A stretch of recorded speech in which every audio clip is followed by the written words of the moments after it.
선택장애, 결정장애라는 말이 있습니다. 선택을 해야 할 때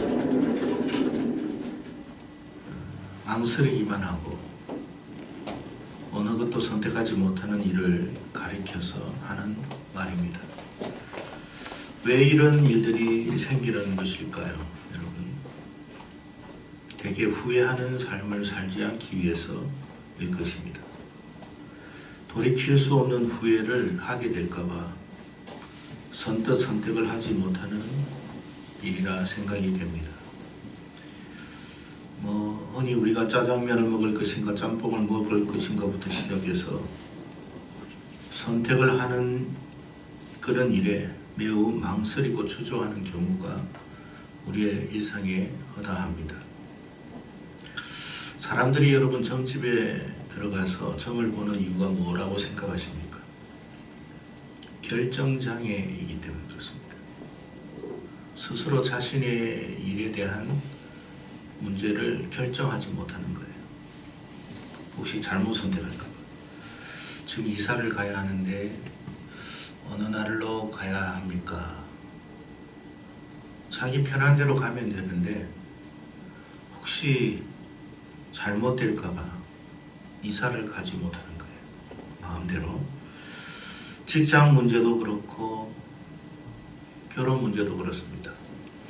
누구하고 사귀고 있는데 이 사람하고 궁합이 어떻는지 알아보러 갑니다.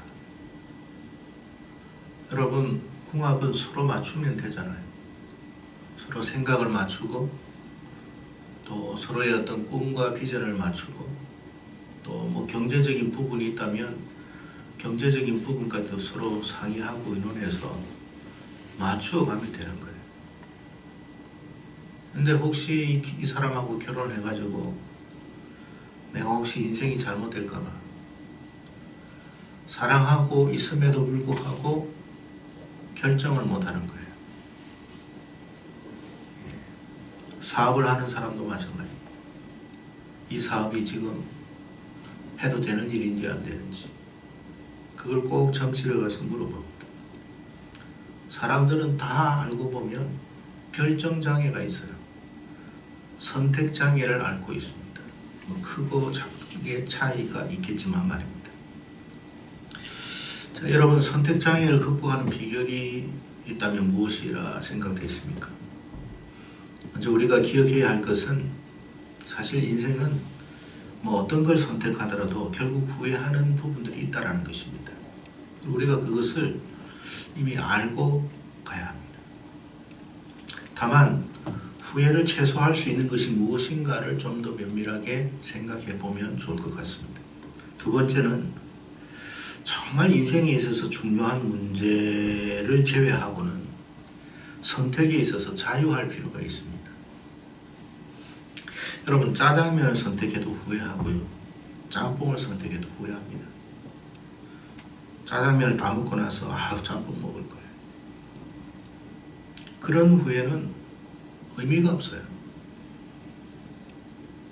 이걸 선택했다 해도 달라질 건 없어요. 결국 우리는 선택한 것에 대해서 만족할 필요가 있습니다. 그걸 수용할 필요가 있다는 거예요. 그게 인생을 잘 사는 사람의 비결이에요. 그러지 않고 계속 선택한 부분을 놓고 고민하고 후회만 한다면 정말 그것은 어리석은 삶을 살고 있는 거예요. 여러분, 지나간 선택에 대해서는 더 이상 후회하지 마시고 이제 우리가 선택해야 할 부분에 대해서 좀 더 신중할 필요는 있습니다. 직장 문제, 결혼 문제, 기타 등등 다 마찬가지예요. 그게 지나간 거라면 그 문제를 가지고 후회하면 안 돼요. 내가 이 사람하고 결혼하면 안 되는데. 근데 그 사람하고 결혼했어야 되는데.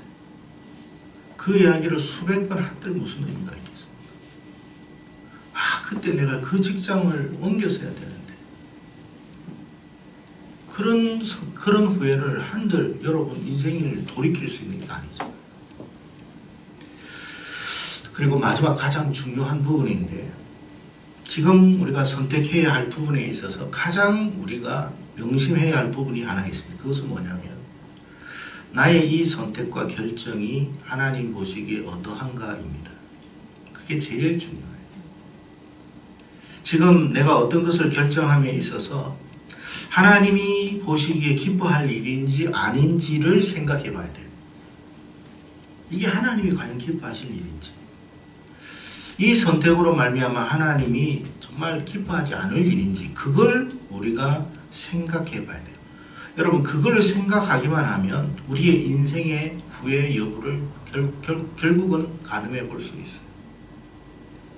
많은 사람들이 이것이냐 저것이냐만 생각을 많이 합니다. 여러분, 정말 중요한 것은 이것이냐 저것이냐가 아니라 과연 이 선택이 하나님 보시기에 어떠하냐를 먼저 우리가 점검해야 된다는 거예요. 이것이야말로 선택에 있어서 가장 선행되어져야 할 부분입니다.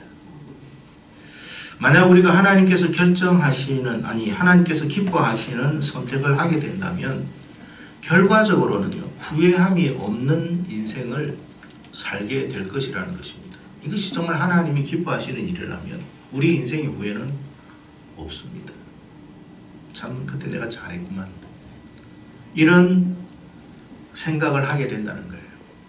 여러분, 출애굽 1세대들이 만약 하나님께서 말씀하신 그 길로, 그 방향으로 그 선택을 했다면 약간의 어려움은 발생했을는지는 몰라도 오늘 본문에 나타난 이와 같은 후회는 결코 하지 않았을 것이라는 사실입니다. 대개 사람들이 후회하는 결정적인 원인은요, 이 부분을 매우 경솔하게 다루고 있다는 거예요. 이게 하나님이 기뻐하시는 일인지 아닌지 그 생각은 하지 않아요. 그냥 이것이냐 저것이냐. 신명기 28장 우리가 잘 아는 1절에서 6절의 말씀에 이런 말씀이 있습니다. 1절과 2절 그리고 6절의 말씀을 제가 읽어드리겠습니다. 네가 네 하나님 여호와의 말씀을 삼가 듣고 내가 오늘 너에게 명령하는 그의 모든 명령을 지켜 행하면 너의 하나님 여호와께서 너를 세계 모든 민족 위에 뛰어나게 하실 것이라. 네가 네 하나님 여호와의 말씀을 청종하면 이 모든 복이 너에게 임하며 너에게 이르리니. 6절 말씀요, 네가 들어와도 복을 받고 나가도 복을 받을 것이다. 그러니까 무엇을 하더라도 복을 받게 된다는 거예요. 중요한 건 뭐라고요? 이 하나님의 뜻이냐 이 말이에요. 이게 하나님이 기뻐하실 일이냐 이 말이에요. 이게 하나님의 말씀에 부합된 일이냐 이 말이에요. 그러면 네가 여기를 가든지 저기를 가든지 들어가든지 나가든지 복을 받게 될 것이라고 말씀했습니다. 열왕기상 2장 3절 말씀에 다윗이 죽을 때 솔로몬에게 남긴 유언이 있습니다. 그 유언이 이런 말입니다. 솔로몬에게 이렇게 말을 했습니다. 너의 하나님 여호와의 명령을 지켜 그 길로 행하여 그 법률과 계명과 율례와 증거를 모세의 율법에 기록된 대로 지키라. 그리하면 네가 무엇을 하든지 어디로 가든지 형통하리라. 무엇을 해도 상관없어요. 어디를 가도 상관없어요. 동쪽으로 이사를 가야 됩니까? 서쪽으로 가야 됩니까? 나를 잡아서 어느 날로 가야 됩니까? 상관없습니다, 여러분. 우리의 행보가 하나님이 기뻐하시는 행보라면 동으로 가도 상관없고 서로 가도 상관없어요. 오늘 가도 되고 내일 가도 돼요.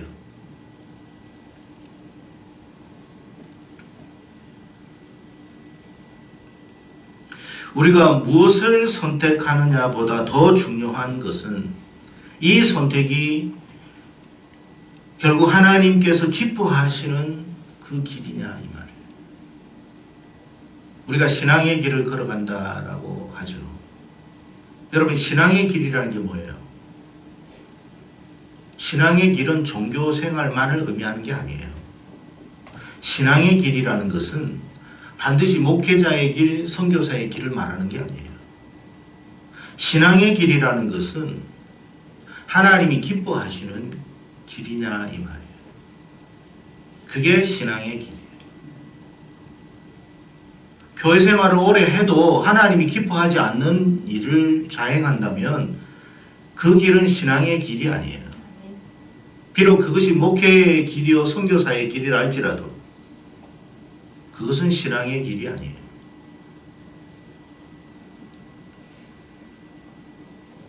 목회자의 길을 가도 여러분 하나님이 기뻐하지 않는 불신앙의 길을 걸어가는 사람들이 간혹 있습니다. 그가 목회자의 길을 걸어갔다고 여러분 신앙의 길이라고 말할 수 있겠습니까? 신앙의 길이라는 건 뭐냐면 하나님이 기뻐하시는 그 길을 말하는 거예요. 그게 신앙의 길이에요, 여러분. 우리가 신앙의 길을 걸어갈 때 그 길이 직장이든 직장이라도 이것이든 저것이든 상관이 없습니다.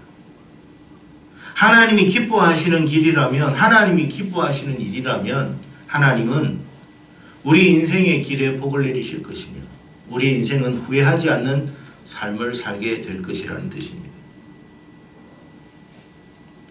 여러분 출애굽 1세대들은 분명 애굽에서 나온 사람들이에요. 애굽에서 나왔다는 말이 뭡니까?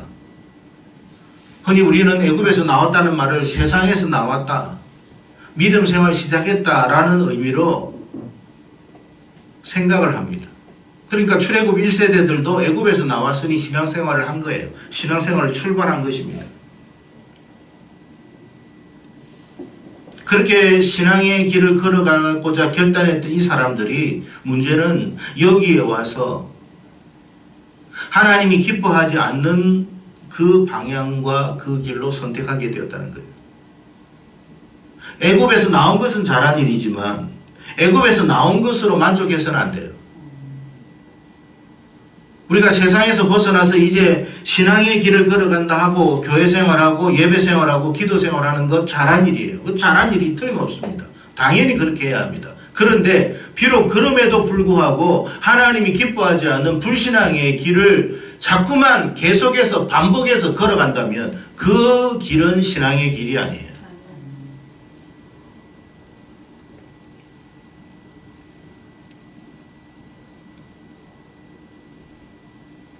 그 길은요 반드시 인생의 후회를 남기게 될 길이라는 것을 알아야 됩니다.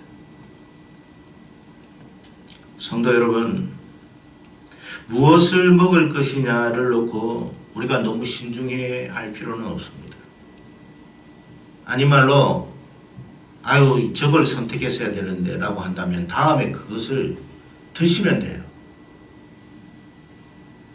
아무 문제가 되지 않습니다. 정말 우리가 신중해야 할 부분이 있다면 그것은 다른 게 아니에요. 하나님께서 이 일로 말미암아 기뻐하실 것인가? 내가 이 결정한 것이 하나님이 기뻐하실 일인지 아닌지 그걸 먼저 점검해야 돼요.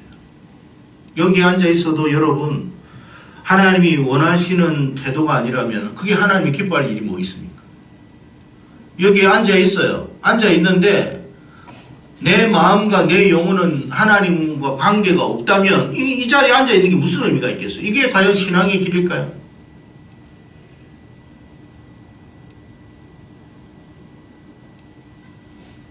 우리가 여러분 하나님 기뻐하신다는 게 뭐예요? 이 자리에 나와서 우리가 하나님 앞에 정말로 하나님이 기뻐하시는 신령과 진정한 예배를 드리는 것, 거기까지 아닙니까? 그래서 하나님이 그런 사람을 찾으신다라고 하시잖아요. 내 영혼은 이미 떠났어요. 내 육체만 남아있어요. 내 영혼은 저 어딘가 있겠죠.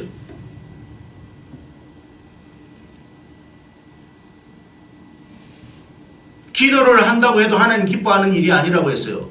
아니 기도가 왜 기뻐하는 일이 아니죠? 하나님 분명히 말씀하셨어요. 중언부언의 기도는 내가 기뻐하지 않는다고 그랬어요. 그러니까 내가 기도를 해도 뭘 기도하는지도 몰라요.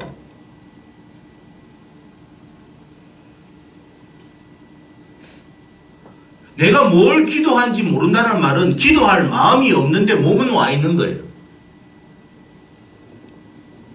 기도의 준비가 되어 있지 않다는 뜻이에요. 기도하러 나온다는 것은 내가 정말 이 문제를 놓고 사력을 다해서 하나님 앞에 이 문제를 해결받고 싶어하는 그 간절함이 있어야 돼요. 그 시간이 길든 짧든 그것은 두 번째 문제고, 내가 몇 마디 중얼거린다고 해서 하나님 기뻐할 일은 없습니다. 기뻐하지 않아요.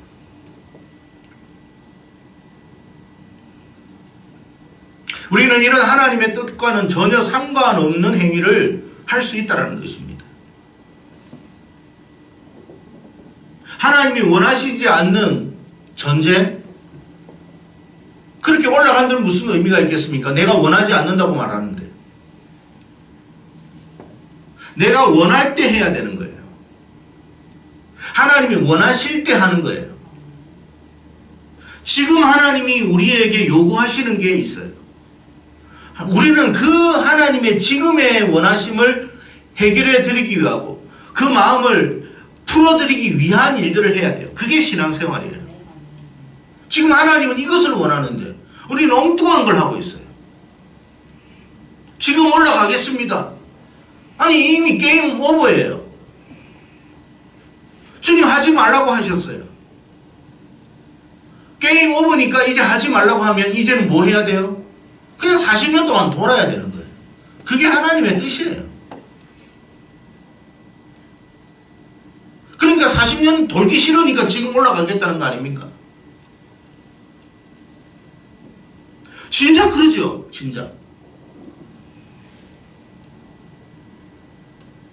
우리 인생이 다 무너지고 나서, 다 황폐할 대로 황폐하고 나서, 그때 비로소 하나님, 제가 지금이라도 열심히 하겠습니다. 네, 지금이라도 열심히 해야죠. 그러나 하나님은 분명히 말씀하셨을 거예요. 내 인생이 황폐하기 전에, 내 인생이 무너지기 전에 하나님은 분명히 우리의 인생의 길에 대한 말씀을 하셨어요. 근데 그때는 우리는 그 말씀에 불순종해요. 그러면서 우리 인생이 후회하지 않는 삶을 살기를 바라고 있습니다. 결코 그런 일은 없어요. 여러분, 우리는 어차피 선택을 해야 할 사람들입니다.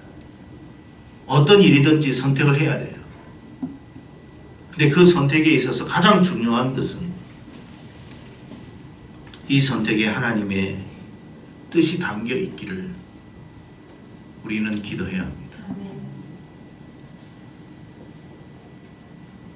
내가 여기를 갈 수도 있고 저기를 갈 수도 있어요. 그러나 내가 여기를 가는 것이 하나님의 기뻐하심이 아니라면 그 걸음을 멈춰야 돼요. 근데 우리는 어떻게 하죠? 끝까지 가요. 그리고 결과적으로는 후회 막심한 결과를 낳아요. 그리고 후회 막심하면서 원망은 또 누구에게 해요? 하나님께 해요.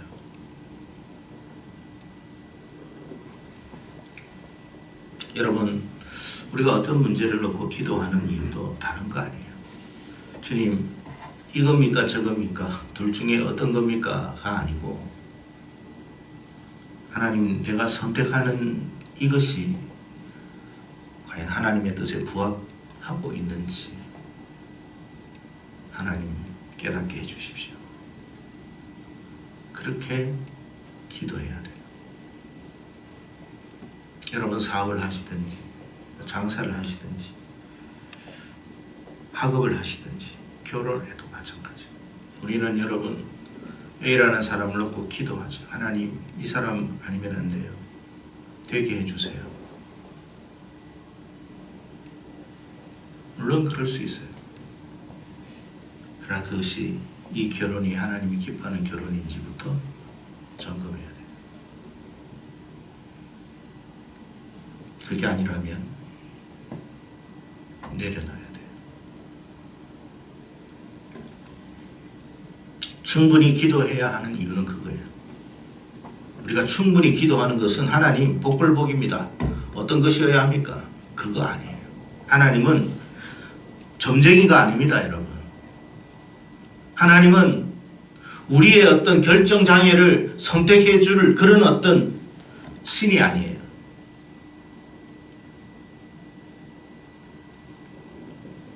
출애굽 1세대들의 실패 원인은 다른 데 있었던 게 아닙니다. 그들이 하나님께서 기뻐하지 않는 일을 결국 선택했다라는 거예요. 올라갈 수 없다. 돌아가자. 우리를 죽이려고 작정했냐? 여러분, 하나님이 기뻐하는 게 뭐예요? 아, 이게 비록 어렵구나. 이게 힘들구나. 이게 잘못하면 죽을 수도 있겠구나. 물론 맞아요. 우리가 뭐 느끼기엔 그럴 수 있잖아요. 안악자손이 뭐 어마무시하니까. 이거 하면 우리가 죽을 수 있을 것 같은데 그렇게 해도 죽으면 죽으리다. 여러분, 사드락과 메삭과 아벤느고든 다니엘이든 뭐 요셉이든 에스더든 누구든 다 마찬가지예요. 이거냐 저거냐에 있었던 게 아니에요. 하나님이 기뻐하느냐 안 하느냐에서. 하나님의 뜻 안에 있었느냐 없었느냐입니다. 요단강에 7번 목욕을 하느냐 안 하느냐가 아니에요. 이것이 하나님의 뜻이었다면 뜻이었기에 해결된 문제였고, 뜻이 아니라면 아무리 요단강에서 70번을 목욕을 해도 소용없습니다. 물이 포도주로 변하는 것도 역시 마찬가지예요. 이게 하나님의 뜻 안에 있었기 때문에 순종하는 거예요. 중요한 것은 뭐 우리가 지금 와가지고 여러분 물을 길러온들 그 물이 포도주로 변화되겠습니까? 아닙니다, 여러분. 하나님의 이 문제에 있어서, 이 어떤 사건에 있어서 하나님의 뜻이 무엇이었느냐가 중요하다는 거예요. 주님, 직장을 그만둘까요 말까요? 직장을 그만둬도 상관없고 해도 상관없어요. 다만 내가 선택한 이것이 하나님의 기뻐하실 일인지, 내가 이 직장을 붙들므로 말미암아 하나님이 기뻐하지 않는다면, 혹은 내가 이것을 그만둠으로 말미암아 하나님이 기뻐하지 않는다면 내 생각을 처리하겠습니다. 하나님, 저에게 옳은 길, 바른 길로 인도해 주십시오. 그렇게 하는 인생이 후회함이 없는 인생이 된다는 거예요. 자격증을 몇 개나 따느냐가 중요하지 않습니다. 여러분, 자격증 수천 개 따도 하나님이 쓰레기로 만들 수 있어요. 휴지로 만들 수 있어요. 무용지물로 만들 수 있어요.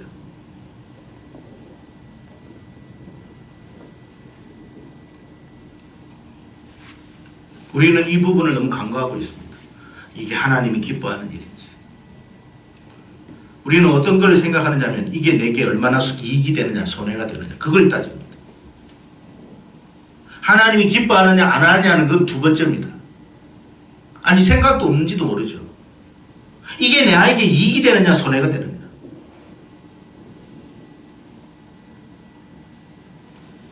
여러분, 하나님이 기뻐하는 일이라면 계속적인 손해가 된다 할지라도 그 길을 가십시오. 그럼 결국에는 후회하지 않는 삶을 살게 될 것입니다. 왜요? 복의 근원은 여기다 저기다가 아니라 하나님이시기 때문에 그래요.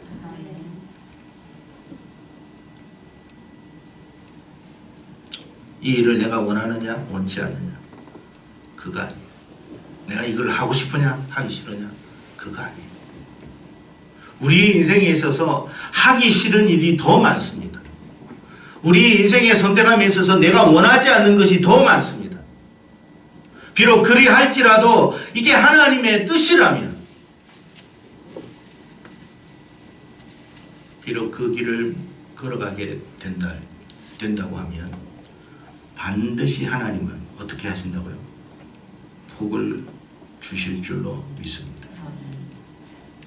출애굽 1세대들의 문제는 뭐냐면 그들의 눈에 나타난 현상만 집중했다는 거예요. 여러분, 우리는 현상을 보는 눈도 있어야 되지만 현상 너머에 계신 하나님을 볼 수 있는 믿음의 눈도 가지고 있어야 돼요. 하나님의 표정을 볼 수 있는 눈을 가지고 있어야 돼요. 여러분,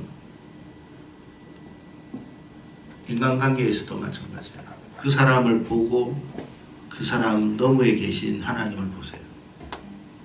이 사람에게 내가 어떻게 하느냐를 하나님은 어떻게 생각하고 계시냐를 보시라는 거예요. 내가 이 사람에게 팍 하면 지금은 시원할 수 있어요. 지금은 통쾌할 수 있어요. 지금은 속이 후련할 수 있어요. 그런데 이 사람 너머에 계신 하나님의 표정을 볼 필요가 있어요. 그 표정을 읽을 줄 알아야 돼요. 근데 그게 쉽지가 않죠. 믿음이 있는 자만이 그걸 알 수 있는 거예요. 왜 우리가 믿음 하겠습니까? 믿음은 하나님을 보는 걸 말합니다.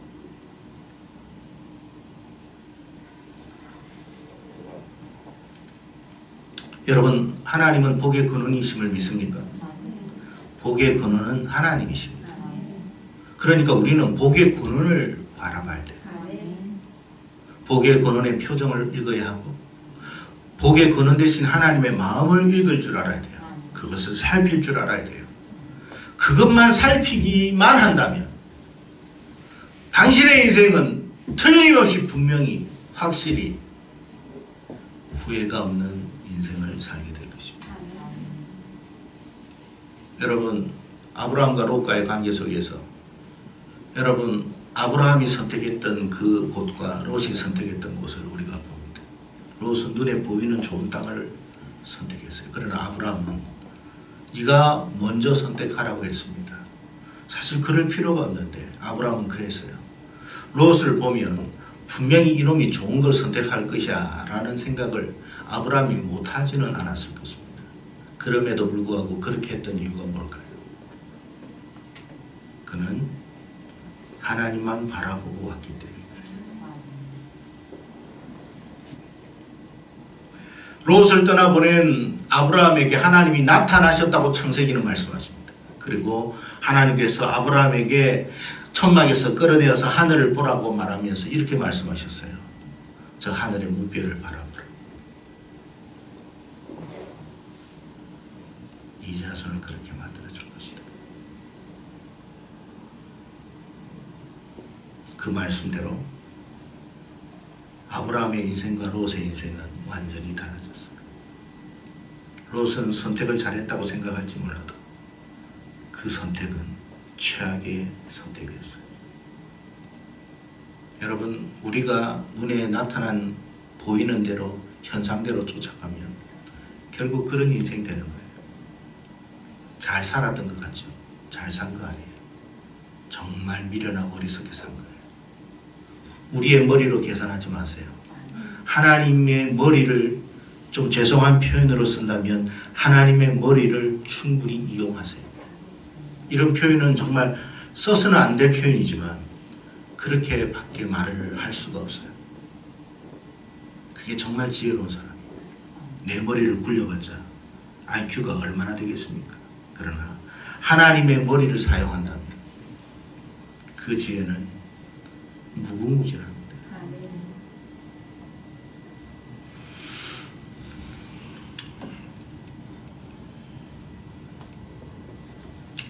여러분, 어떤 직종을 선택할 것인지, 어떤 사업을 선택할 것인지, 어떤 사람을 선택할 것인지, 그렇게 여러분, 그보다 더 우선되어야 할 것은 하나님의 뜻이 어디에 있는지 그걸 더 충분히 놓고 기도해 보실 수 있기를 바랍니다. 그래서 우리 선택에 있어서 가장 중요한 기준은 하나님이셔야 합니다. 하나님이 기뻐하지 않는 것이라면 선택하지 마세요. 그 길은 반드시 후회하게 될 것입니다. 반대로 아무리 어렵고 힘들고 고단해도 하나님 기뻐하시는 그 길을 걸어가십시오. 그러면 당신의 인생은 기쁨으로 충만하게 될 것입니다. 시편 126편에 5절 6절에 이런 말씀이 있습니다. 여러분 잘 아시는 말씀인데요. 눈물을 흘리며 씨를 뿌리는 자는 기쁨으로 거두리로다. 울며 씨를 뿌리러 나가는 자는 반드시 기쁨으로 그 곡식단을 가지고 돌아오리라. 눈물을 왜 흘립니까? 여러분, 눈물을 왜 흘린다고 생각하십니까? 왜 울며 씨를 뿌릴까요? 왜 운다고 생각하세요? 그건 하나님이 기뻐하시는 그 길을 걸어가는 과정 속에서의 어려움을 말하는 거예요. 하나님이 원하시는 그 길을 가는데 너무 고단해요. 어떤 사람은 여러분 잘 나가는 의사고 또 어떤 뭐 법률가고 뭐라고 했는데 사업에 성공한 자로서 잘 살아가고 있는데 어느 날 갑자기 하나님께서 그에게 큰 감동을 주십니다. 선교지로 가라. 그것도 오지로 가게 하십니다. 지금의 상황과 형편으로서는 도저히 납득이 안 되는 거예요. 왜 내가 인생이 지금 이제 좀 풀리기 시작하는데 왜 이런 말씀을 하시는지 도무지 이해가 되지 않을 수도 있습니다. 그런 사람 많잖아요. 그래서 눈물을 흘리는 거예요. 여러분, 관계 속에서의 아픔이 왜 발생하지 않겠습니까? 자기는 그런 소명을 받았습니다. 아내는 그렇지 않습니다. 자식은 그렇지 않습니다. 부모는 그렇지 않습니다. 그 관계 속에서 왜 트러블이 없겠어요? 왜 눈물이 일어나지 않겠습니까? 그럼에도 불구하고 그 길을 걸어가는 자는 어떻게 된다고요?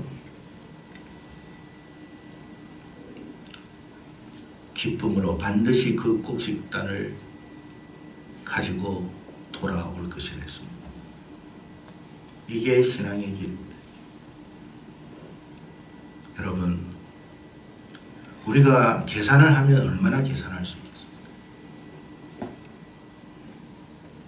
제발 그렇게 피곤하게 살 필요는 없어요. 왜요? 복의 근원은 하나님이십니다.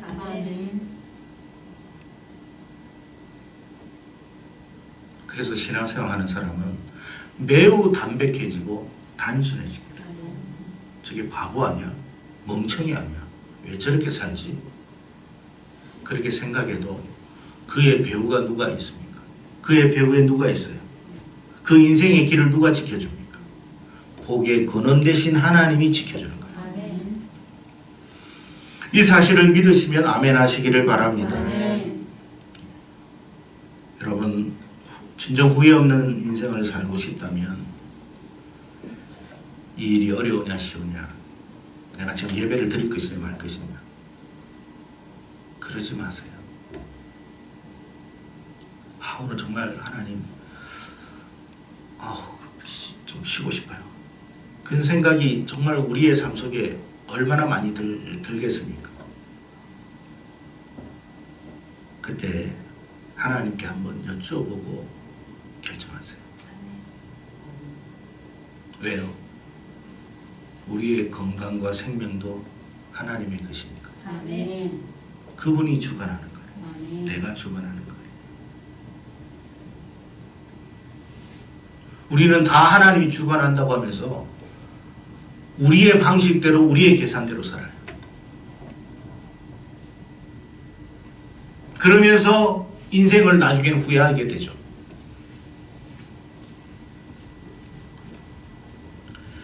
사랑하는 성도 여러분, 점점 사람들은 선택장애, 결정장애를 앓게 될 것입니다. 아무것도 선택을 못해요, 이제. 왜? 세상이 결코 만만하지가 않거든요. 어떤 사람은 이렇게 해도 실패하고 저래서도 실패하고, 그러니까 모든 경우의 수를 다 따지고 보니까 할 게 아무것도 없어.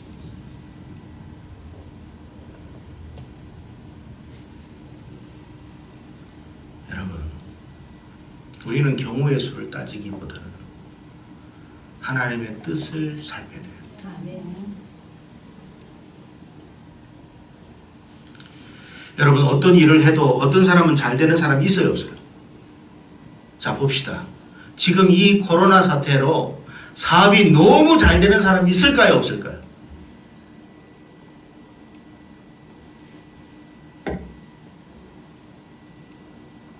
제가 아는 어떤 교회 목사님, 장로님 이야기, 장로님에게 그런 이야기를 했는데요. 아우, 장로님 요즘 코로나 때문에 사업이 너무 힘드시죠? 그렇게 괜한 질문을 드려봤는데 그분이 하는 이야기가 요즘 너무 일이 많아서 정신이 없어요.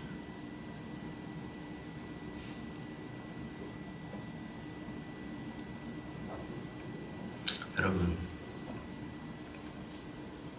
누가 우리 인생의 길을 걸어가게 그 인생의 길을 인도하신다고 생각하십니까?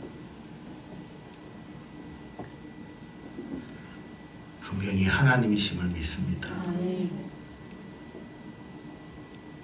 여러분 선택 결정 장애 알지 마시고 우리는 믿음으로 하나님께 나아오기를 바랍니다. 아멘. 좀 시시한 것도 어쩌면 재미나게 유머스럽게 하나님께 질문하세요. 하나님 짬뽕을 먹을까요? 짜장면 먹을까요? 정말 유치한 그런 질문이겠지만 하나님은 이것조차도 기쁘게 생각하실 겁니다. 아멘. 그때 하나님은 이렇게 대답할 수도 있어요. 네가 뭘 선택해도 맛있을 거야. 그래서 우리가 식사 전에 기도하는 거예요. 아멘. 여러분. 그 의미를 알면 우리가 하나님을 더 가까이 할 수밖에 없어요. 아멘. 우리가 하나님을 즐거워할 수밖에 없어요. 그게 신앙생활이에요. 아멘. 이런 신앙생활을 저와 여러분이 할 수 있기를 축복합니다. 아멘.